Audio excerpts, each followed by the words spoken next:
Hello guys, welcome back to my channel. তোমাদের এই ব্লগটা দেখাচ্ছি বেশ অনেকদিন আগের। তো হাওড়া স্টেশনে বসে ব্লগটা শুরু করেছিলাম। তো আমরা গিয়েছিলাম হচ্ছে দার্জিলিংয়ের একটা অফবিট দাওয়াই পানিতে। অনেক দিনেরই আমাদের প্ল্যান, আর অনেকদিন আগেই আমাদের ট্রেনের টিকিট কাটা হয়ে গিয়েছিল। বাট ওয়েটিং লিস্টে থাকার দরুন আমাদের টিকিট কনফার্ম হয়নি। তো আগের দিন রাত্রিবেলা 11:30টার সময় ট্রেন ছিল অলমোস্ট, তো দার্জিলিং মেল। তো যেটা ক্যান্সেল হয়েছে, তাই পরের দিনকে লাকিলি আমরা এই ট্রেনটায় মানে বন্দে ভারত করে আমরা গিয়েছিলাম। সত্যি কথা বলতে কি ট্রেনে উঠেছি না প্লেনে করে যাচ্ছি বুঝতেই পারছিলাম না। দারুণ একটা ব্যাপার।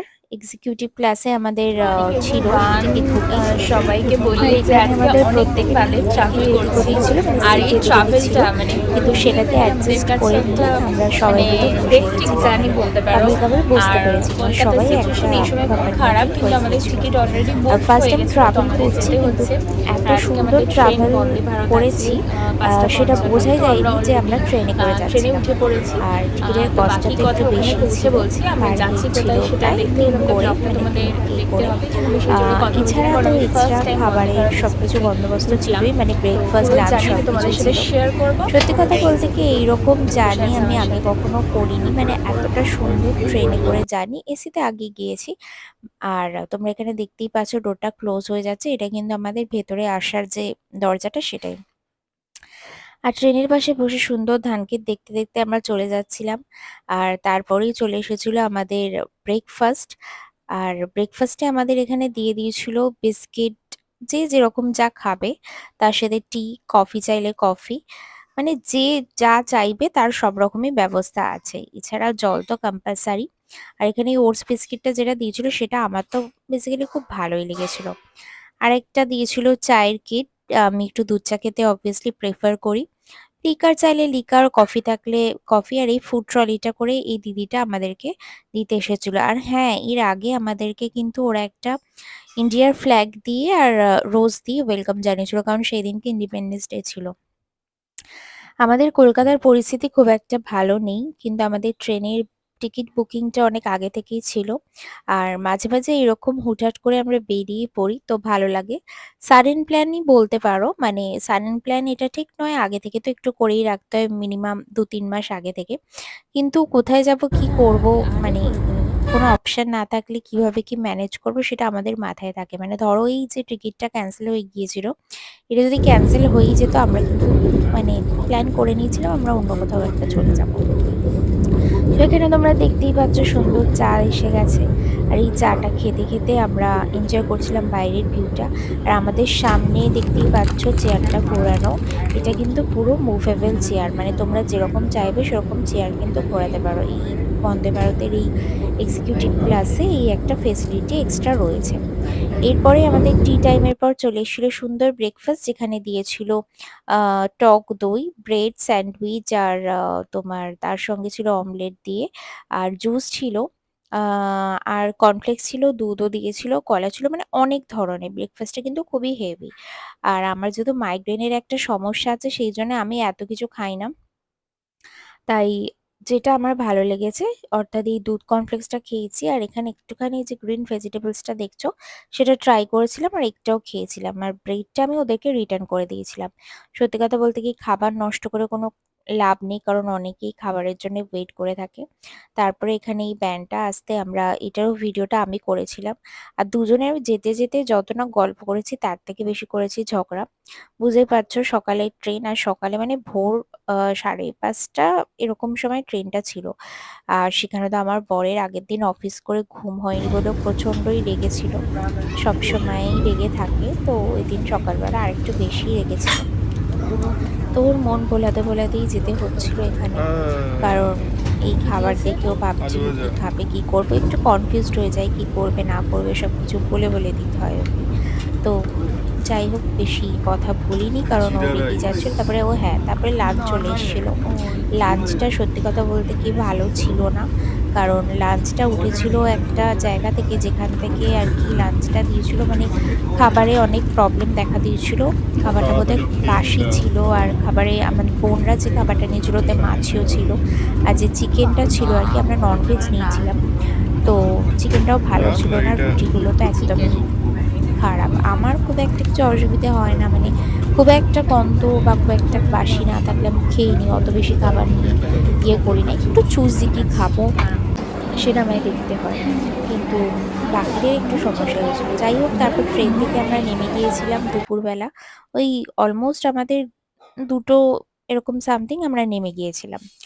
তো এখানে নেমেই একটুখানি ভিডিওটা করে নিচ্ছিলাম স্টেশনটা। তোমরা দেখতেই পাচ্ছ আর সবাই কতটা এক্সহস্টেড সেটাও তোমরা বুঝতে পারছো।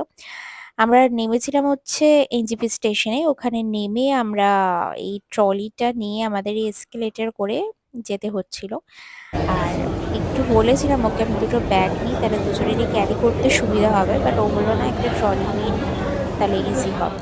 ও ক্যারি করতে মোটামুটি পারে, ভালোবাসে। আর আমাকে এখানে বলছিল না, "চুপ তো করে নেমে দাঁড়াও। পড়েছি ট্রেন থেকে, খুব সানগ্লাস ভালো কোথায়? লাগলো সানগ্লাস ট্রেনের পরো।"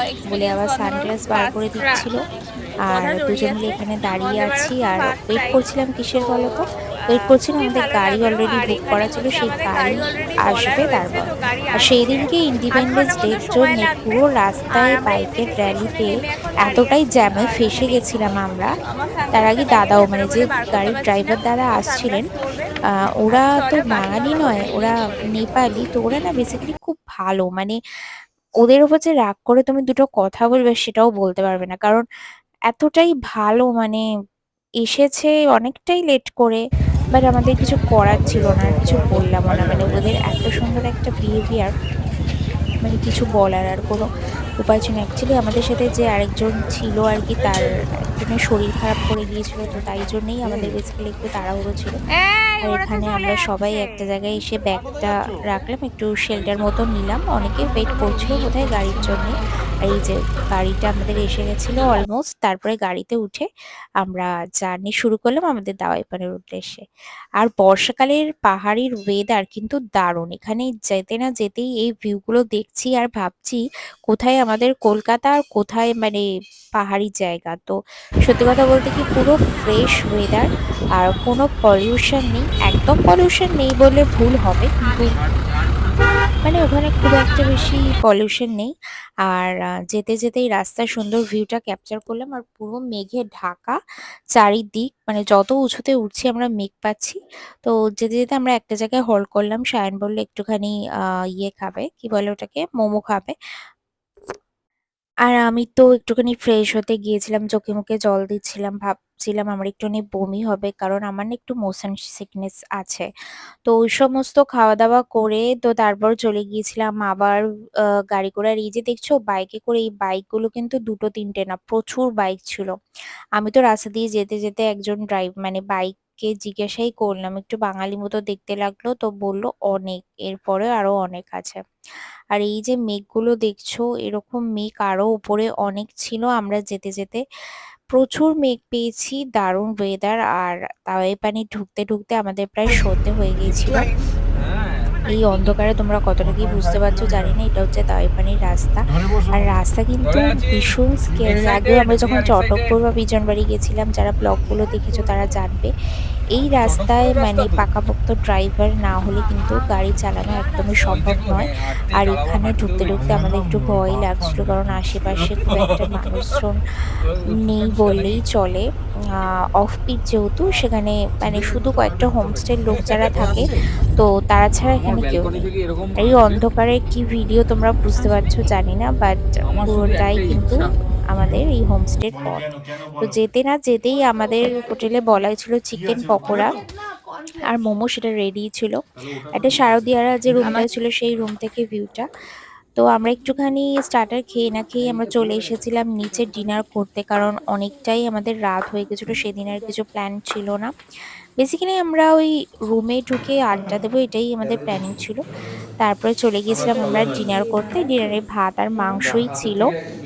তো খেতে খেতে প্রচুর মজা করলাম। দিয়ে দিতে নাই শুধু চেয়েছি করো করো। জীবন সারা এবার হিন্দিটা, এবার হিন্দিটা। হ্যাঁ ये शाम কি গান ছিল এই है गाना का फास्ट लाइन। ये दुल्हन बदन चुराए चुपके से आए मेरे ख्यालों के আলো জ্বেলেছিল সূর্যের আলো তাই নিভে গিয়েছিল তারা যেন ভালোবেসে আলো জ্বেলেছিল সূর্যের আলো।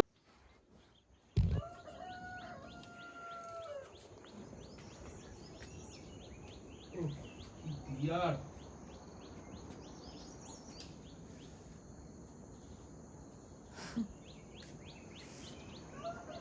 Good morning everyone. কালকে হচ্ছে আমরা এখানে অনেকটা রাত্রিবেলায় পৌঁছেছি আর আমরা এসেছিলাম হচ্ছে দাওয়াই পানিতে। তো কালকে রাত্রে ভিডিওটা করা হয়নি আর কিছু দেখালে তোমরা বুঝতেও পারতে না। এখানে হালকা ঠান্ডা আছে, এই মুহূর্তে টেম্পারেচার কত জানি না। এই যে আমি আর বোন এখানে একটু গল্প করছিলাম আর তোমাদের রুমটা একটু দেখাচ্ছি, মানে এখন অতটা বেশি ক্লিয়ার নেই। আর বাইরের ভিউটা তোমরা দেখো। আর আমরা যে হোটেলটাই আছি সেটার নাম হচ্ছে মাউন্ট আবু। খুব সুন্দর জায়গাটা, মানে খুবই ক্লিয়ার। এখান থেকে কাঞ্চনজঙ্ঘা খুব ক্লিয়ার দেখেছি আমরা, হালকা মেঘ আছে। তো এখন আমরা ভাবছি একটু দার্জিলিংয়ের দিকে যাব। আমার এখনও ব্রাশ করা হয়নি, তো ব্রাশ করব। আমরা যে হোমস্টেটায় ছিলাম সেখান থেকে ভিউটা হচ্ছে ঠিক কিছুটা এইরকম। একদম সামনেই সুন্দর কাঞ্চনজঙ্ঘা পাহাড় আর একদম আমরা মিডিলটাতে রয়েছি, যার বাদিকটাই ছিল দার্জিলিং। মানে আমি যদি সোজাভাবে কাঞ্চনজঙ্ঘার দিকে তাকাই তাহলে আমার বাদিকটাই হচ্ছে দার্জিলিং। আর রুমটা কিছুটা দেখা গেল, পরে আমি তোমাদেরকে ফুল রুম ট্যুরটা দিয়েছি। আর এখানে পরের দিন সকালবেলা আমরা চলে যাচ্ছিলাম নিচে, মানে ওই দিনটা আমরা ওই হোটেলেই ছিলাম, ভেবেছিলাম একটু দার্জিলিং যাব। তো নিচে বাঘ নেমে শুধু না, সবাই মানে এখানে ওই টিফিনে খেয়ে তোমার নিয়েছিলাম ম্যাগি আর দেখবো লুচির সাথে ঘুগনি।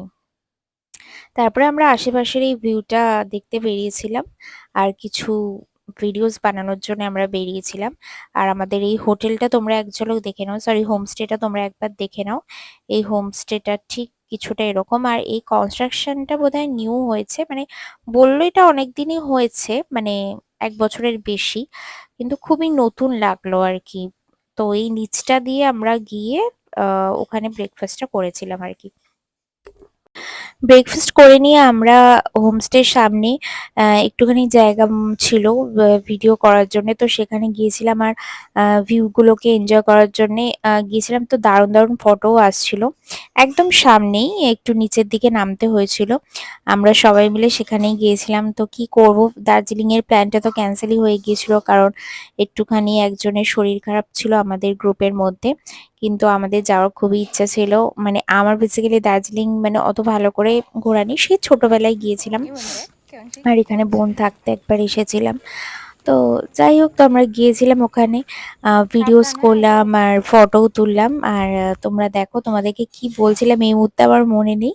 তবে হ্যাঁ, এটাই বলছিলাম যে দারুণ দারুণ ফটো আসছিল, দারুণ দারুণ ভিডিও আসছিল আর জায়গাটা খুবই সুন্দর। আর এখানে আমার বর আর রোহিতা সামনে এগিয়ে যাচ্ছিল। আমার বর তো ঘুরতে গেলে আর কোনো দিকে তাকানোর দরকার নেই, মানে ও মোটামুটি ওখানেই ভেসে যায়, মেতে যায়, যা খুশি বলতে পারো। সামনে ঘুরে এসে আমরা দুপুরবেলা লাঞ্চ করতে বসে গেছিলাম। লাঞ্চে ছিল সুন্দর ভাত, ভাতের সাথে এগ কারি। আমি নিয়েছিলাম ডিমের অমলেট, কিন্তু নেওয়ার পরে আমার মনে হচ্ছিল কারিটা নিলেই বেশি ভালো হতো। এই যে এইটা কারি আর স্কোয়াশের তরকারি। তারপর সন্ধ্যাবেলা আমাদের চায়ের একটা মানে টি টাইম ছিল। টি টাইম করতে করতে মানে চা খেতে খেতে আমরা এখানে সুন্দর এই ভিউটা তোমাদের সাথে শেয়ার করেছি আমি। যেটা হচ্ছে এই সাইডটা পুরো দেখতে পাচ্ছ, এটা কিন্তু দার্জিলিং, ঠিক আছে, যেটা আমাদের হোটেল থেকে দেখা যাচ্ছিল। আর প্রচন্ড মেঘ করে আছে, অতটাও বেশি ঠান্ডা ছিল না, কিন্তু ওয়েদার ভালোই ছিল। তারপর আমরা ডিসাইড করছিলাম কোথায় বসে আড্ডা দেওয়া যাবে। তো আমরা আড্ডা দিতে দিতে আমাদের সাথে চলে এসেছিল মোমো আর চলে এসেছিল কিন্তু ড্রাই চিলি চিকেন। তো সেটা খেতে খেতে আমরা আড্ডা দিলাম। আর এখানে নিচে নেমে আমরা সেদিন রাত্রে ডিনারে ছিল চিকেন ফ্রাইড রাইস আর চিলি চিকেন। আমাদের হোমস্টের যে দাদাটা ছিল মানে ম্যানেজার দাদা সে কিন্তু খুবই ভালো ছিল আর খুব ভালো সুন্দর গান করে। তো গান করতে করতে আমরা দারুণ ডিনারটা করলাম। পরের দিন সকালবেলা আমাদের 8:30টায় বেরিয়ে আসার প্ল্যানিং ছিল, কারণ সেই দিন আমাদেরকে বাড়ি ফিরে কি আসতে হবে। তো সকালবেলা উঠে ভিউটা কিছুটা এরকম তোমাদের সাথে শেয়ার করলাম। আর একটা বিষয় সেটা হচ্ছে এখানে আমাদের কিছু বাচ্চা কাচ্চা ছিল মানে আশেপাশে, তো তাদেরকে আমরা ফ্ল্যাক্স আর চকলেটস দিয়েছিলাম, যেটা ভিডিওতে তোমাদের সাথে শেয়ার করতে পারিনি। আর রুমটা ছিল কিছুটা এরকম, আর এখানে বোন মেকআপ করছে। রুমটা তোমরা দেখে নাও কত বড় স্পেশিয়াস, আর দুটো উইন্ডো সাইড ছিল যেখান দিয়ে কিন্তু পুরো সামনের ভিউটাই দেখা যাচ্ছিল। তো আমাদের এই দার্জিলিং ট্রিপটা তোমাদের মানে দাওয়াই পানির ট্রিপটা তোমাদের কিরকম লাগলো তোমরা অবশ্যই জানিও। আর সবই রুমের বাথরুম টাথরুম বেশ স্পেশিয়াস ছিল। আর তোমরা যদি যেতে চাও দুদিনের জন্যে, ও এখানে আমি একটুখানি ভিডিও করেছিলাম। এই বাচ্চাগুলো এত কিউট, এত সুন্দর আর এত মানে লাভেবল, তোমাদেরকে বলে বোঝাতে পারবো না। এদের সাথে কিছুটা টাইম যদি থাকতে পারো না, নিজের সব জীবনের মানে সমস্ত ডিপ্রেশন ফ্রাস্ট্রেশন সবকিছু চলে যাবে। তো যাই হোক, তারপরে আমরা খাওয়া দাওয়া করে রেডি হয়ে চলে গিয়েছিলাম গাড়ির দিকে, কারণ আমাদেরকে বেরিয়ে আসতে হবে। আর যেতে আসতে আমরা অনেক ভিউ পেয়েছি। লাস্ট তোমাদের সাথে ভিউটা একটুখানি শেয়ার করে নিই, যেটা আস্তে আস্তেই তোমাদের সাথে শেয়ার করছিলাম। আর দাওয়াইপানি যেতে গেলে বেশ কিছু ইনফরমেশন তোমাদের যেগুলো এখানে দরকার মনে হয়, তো সেগুলো আমি তোমাদেরকে সব ডিটেলে পরে ডিসক্রিপশন বক্সে শেয়ার করে দেবো। যারা যেতে চাও অনেকেই আমাকে জিজ্ঞেস করেছো পার্সোনালি, যারা আমাকে চেনো। তো তাদের সবকিছু ডিটেল আমি যেটুকু পেরেছি দিয়েছি, আর বাকি ডিটেল আমি সবকিছু শেয়ার করে দিচ্ছি আমি ডেসক্রিপশন বক্সে। আর এই গাড়িটা এই যে সামনে দেখছো, আমাদের গাড়ির দাদা বলল মানে ইনি হচ্ছে নতুন ড্রাইভার। আর আমরা যে রাস্তাটা দিয়ে যাচ্ছি সেখানে কিন্তু বেশি স্পেস ছিল না, মানে বাড়ির যে সামনের গলিগুলো হয় না ঠিক ওই রকমই। ওই রাস্তা দিয়ে মানে অ্যাডজাস্ট করে আমাদের দাদা গাড়িটাকে বের করে এনেছে। তারপর কিন্তু সেফলি আমরা চলে এসেছি। পাহাড়ি এরকম রাস্তায় যেতে গেলে কিন্তু জীবন হাতে নিয়ে যেতে হবে। তো দারুণ লাগছিল আমাদের। আর আস্তে আস্তে এই ঘুম স্টেশন, যেটা দার্জিলিং এর সব থেকে বড় রেল স্টেশন, সেটার ভিউটা আমরা ক্যাপচার করলাম। আর চলে এসেছিলাম আমরা মেলে। মেলে তো এসে মনে হচ্ছিল যেন বিদেশে চলে এসেছি, কারণ অনেক দিন বাদে আমরা মানে অনেক বছর বাদে বলতে পারো আমি বেসিক্যালি গিয়েছিলাম দার্জিলিং মেলায়। তো এখানে এই যে আমার বরমশাই পিছন করে দেখছে তার বউ ঠিকঠাক করে আসছে কিনা, কারণ যেখানেই যাবে ওকে দেখে নিতে হবে একবার যে আমি ঠিকঠাক করে আসছে কিনা। আর এই কেভেন্টার্সে আমাদের খাওয়ার প্ল্যানিং ছিল, বাট সেটা আমাদের আর হয়নি, কারণ প্রচুর ভিড়, প্রচুর লাইন চারিদিকে। এত লাইন দিয়ে যদি আমরা খেতে দাঁড়িয়ে যেতাম তাহলে কিন্তু আমাদের বাড়ি ফিরে আসতে অনেক লেট হতো। তো নিয়ারেস্ট কোনো একটা রেস্টুরেন্টে আমরা খেতে গিয়েছিলাম, যেখানে অর্ডার করেছিলাম আমরা ড্রাই মানে চিলি চিকেন আর ফ্রাইড রাইস নর্মাল। তো অনেকেই অনেক কিছু নেবে ঠিক করেছিল, বাট সেটা আর পসিবল হয়নি, কারণ মানে টাইমের একটা ব্যাপার ছিল। তারপরে আমাদের গাড়ি ওয়েট করছিল, গাড়ি চলে আসতে আমরা গাড়িতে করে চলে এসেছিলাম। আমাদের এনজেপি স্টেশন থেকেই ট্রেন ছিল। আর ট্রেনে ওঠার আগে আমাদের বেশ কিছুটা সময় ছিল, তো তাই জন্য আমরা এদিক ওদিক ঘুরে আসছিলাম। আর এখানে এই চা বাগান, যেটা দার্জিলিং এর খুব ফেমাস, তার সামনে দিয়ে আস্তে আস্তে আমরা চলে গিয়েছিলাম মকাইবাড়ি টি স্টেটে আর কি। তো তারপরে চলে সেখান থেকে আমরা এসেছিলাম চা বাড়ির নিয়েছিলাম। উদ্দেশ্যে। তারপরে আর এখানে এসে আমরা এইভাবেই একটুখানি চা আমাদের খেয়ে দুদিন খুব নিয়েছিলাম। ভালো কাটলো। আর তোমাদের ভিডিওটা কিরকম লাগলো তোমরা কিন্তু অবশ্যই জানিও। আমাদের ফেরার টিকিটটা কনফার্ম ছিল, তাই ফিরতে কোনো অসুবিধা হয়নি। ভালো লাগলে ভিডিওটা লাইক